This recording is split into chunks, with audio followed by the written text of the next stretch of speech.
Chains and belts are very forgiving. This has everything to do with misalignment. If you're in a situation where you can't necessarily control the spacing or how aligned they are, they have the ability to flex a little bit. And that allows you to get away with some things you can't get allowed with gears. You mesh a gear wrong, you're going to shear it off, or it's not going to run at all. But a chain, you can get away with some things. Spec the wheels for your surface. It's a big difference if you're going to run on concrete as opposed to carpet. I've seen many times people, this is go to the first world where high schoolers are designing and they're practicing driving on their gym floor, and everything's working awesome on their gym floor. The competition field happens to be carpeted, and they get to the competition and forget, oops, and it doesn't seem to work. So you can think about what situations you're going to be running in. If it's tabletop robots, trying to design for what you're going to be using it under. Other tips: avoid set screws if at all possible for attaching gears and sprockets to shafts. I know it's really convenient because if you buy a gear, most of the time it'll have 2 set screws on it, and you'll just want to crank them down. As you transmit torque through that shaft, those set screws will start to back out and they will slip on that gear. Whether it happens immediately or it happens down the road, it's going to happen. So a key is a great way to do it. If you can find keyed shaft, a keyed gear. I don't think we have any broaching tools here, but if you can get it to a key, that's a great way to do it. And also a through pin is another great way to do it. Now you run into some issues here with shearing. If you use too small of a pin for the torque you're trying to put through it, it opens up a whole other set of debates. But both of those are a much more secure way to secure a gear or something to a shaft. I just want to add that I have a set of broaching tools at home. I can bring them in here if anybody needs broaching. Well, there you go. Broaching basically is just cutting keyways.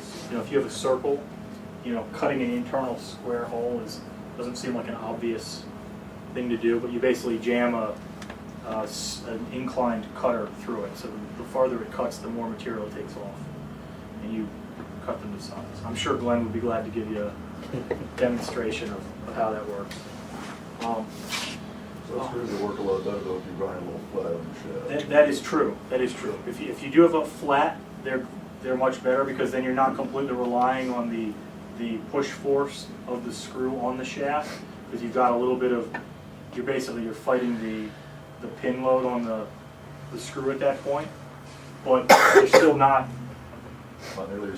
nearly as strong as a key. Another little trick you can use with set screws is you can drill a hole through the same hole into the shaft, and in that way the screw can actually protrude into the shaft a little bit and act kind of like a pin.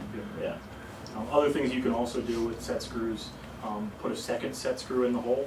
You get shorter set screws, drive them down and put another one in, prevents them from backing out. But lock cutting. 2 set screws. Loctite only works if it's got a force constantly pressing. No, just to keep the 2 set screws from backing out. I understand, but Loctite, keep in mind that Loctite is pressure sensitive. If there's not pressure constantly on it, Loctite, it won't hold anything. Avoid cantilever shafts. I'll get to that in the next slide. Avoid stalling your motors. Stalling is never good. You want to design your system for what it is. When you stall, and a good example of that is many different types of motors out there: brushless, brushed, internally cooled, chassis cooled. Many motors, especially small hobby motors, are internally cooled. So they have like a fan on the drive shaft. So while that motor's spinning, and that thing's awesome at dissipating heat, as soon as you stall it and that motor encounters resistance, you can literally smoke a motor in seconds. So if you can design your drive where you won't ever get into a situation to stall that motor, that's what you want to do. And then use the right tool for the job. That's always a good one. This is cantilevering loads. You always want to be double supported, specifically on your wheels. It's really easy to say, oh, look, I've got a motor with a shaft coming out, I'm just going to stick a wheel on it and be done with it. But if you can, you want to support it. These would be like a bearing or a bushing. You know, it's much stronger support in between two supports than it is out on one side. Because you basically end up with a giant moment that can, you know, if this is a planetary gearbox, twisting on that shaft can wreck your internal gearbox pretty easily. They're very susceptible for it. But you can also do like 2 bearings on this side, you know, spaced out, and you can get away with cantilevered loads. But if you can avoid them, I like to avoid them. A couple of other presentations. Paul Coccioli is president of X Robotics. This is from a couple of years ago.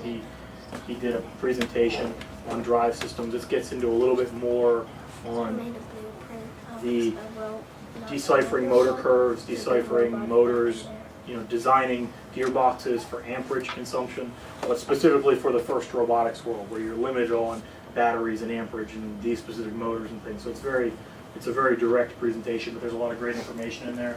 And then Ian McKenzie and Andy Baker. Andy Baker actually is one of the co-owners of Andy Mark, who makes a lot of robot components, and they have a great presentation that really dives into the math for omnidirectional drivetrain, swerve, holonomic, you know, all those different types of natural physical math, calculating the vector forces on how to do those. So that's pretty much my presentation, and I'm around to answer questions or whatever. Hope you enjoyed it.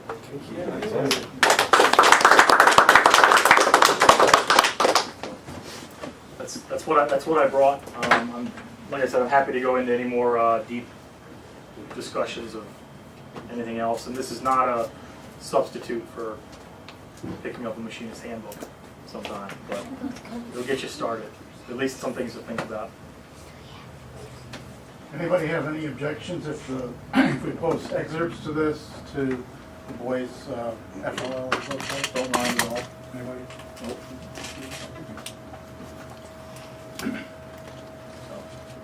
And I figured Glenn will post the whole thing either on the DPRG website. I'll mirror it on mine or whatever. So it'll be out there, and the slides will become available. And I know I haven't met a lot of you guys, but I am a DPRG member and a Makerspace member, so I'll probably be around for a while. At least until January. Yeah, at least until January.